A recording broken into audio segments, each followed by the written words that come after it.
There's a point that comes usually after lots of trying where something quite subtle starts to shift, not dramatically and not in a way that feels like failure or a breakthrough, more like a quiet suspicion that you've already understood most of what there is to understand. You've probably consumed enough information, enough frameworks, enough strategies, enough approaches to improvement that, at some level, you can explain most of what you're dealing with quite well. And yet, the actual experience hasn't shifted in the way you expected. So you end up in this slightly frustrating position where you're not confused anymore, but you're also not free.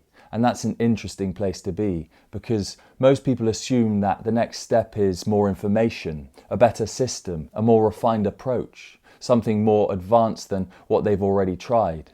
But what if that assumption is the thing that is keeping the loop going? Let that sit, let that land for just a moment, because there's a difference between knowing enough and not seeing what's actually happening while you're trying to improve. And that second one is far more subtle. And I want to go into it in quite some detail, because if you look closely at most self-improvement processes, they only rely on the same basic structure. You identify a problem, you understand it, you apply a method, you measure some form of change, and externally that works reasonably well in most areas of your life. But internally, things don't always respond to the same structure, because your internal system isn't just logical, it's adaptive.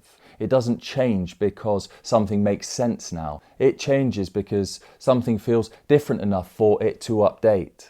And that's a very different mechanism. And here it gets even more interesting, because a lot of people approach their internal experiences the same way that they approach their external problems. Things like more insight, more clarity, more understanding. But insight alone doesn't necessarily interrupt the actual pattern in real time. It just helps you describe it more accurately afterwards. And that creates a very specific kind of trap where you become very good at observing yourself, but not necessarily changing what's happening. So you end up with awareness without interpretation. You end up with understanding without a shift, clarity without reorganisation. And that gap is where frustration builds. Because from your perspective, you're doing everything correctly. You're noticing patterns, you're reflecting, you're engaging intellectually, but the system underneath is still running, still producing similar responses in similar situations. Now, this is where most people think that the solution is just more depth, more analysis, more digging. But there's a point where that stops being useful, because you're not actually dealing with a lack of understanding anymore. You're dealing with a system that is already fully understood, but not yet reorganised. And reorganisation doesn't happen through explanation. It happens through interruption. And that interruption is usually far simpler than people expect, but also less intellectually satisfying, because it doesn't always feel like progress, at least not immediately. Now, I want to be careful here, because this isn't an argument against strategy or against learning or against understanding yourself. All of those have immense value, but it has a limit. And that limit is reached when understanding becomes the primary tool for change. Because at that point, you're no longer working with the system directly, you're working around it. Now, if we zoom out slightly, something becomes quite clear. Your nervous system isn't waiting to be explained to. It's responding to experience, to repetition, to patterns of safety and threat that are felt, not thought about. So when people say they know what to do but still don't do it, what they're actually describing is this gap. It's the gap between cognitive understanding and embodied response, between awareness and things just happening automatically. And that gap doesn't just close through thinking. It closes through a different kind of input altogether, one that the system actually registers in real time.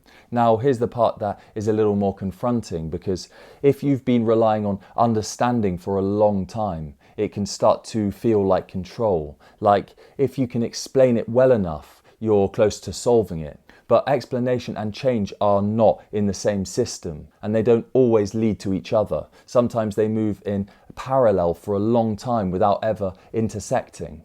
Now, I want to leave you with something quite simple here, because this is usually where the shift begins for people, not when they learn something new, but when they start noticing how much of their change process is happening after the fact, rather than during the moment itself. And that distinction changes everything, because it stops you looking for the next strategy and starts you looking at the actual mechanism running underneath it. Now, in the next video, I want to go into something incredibly powerful, which is how control itself becomes the hidden structure underneath most of this, not just as behaviour, but as an internal way of staying safe, and why that makes relaxation feel far more difficult than it should. If you want a more detailed breakdown of why understanding alone isn't creating change and what actually needs to happen underneath, click the link underneath this video. That's where I go deep into this and explain how to work with the system directly rather than trying to solve it conceptually.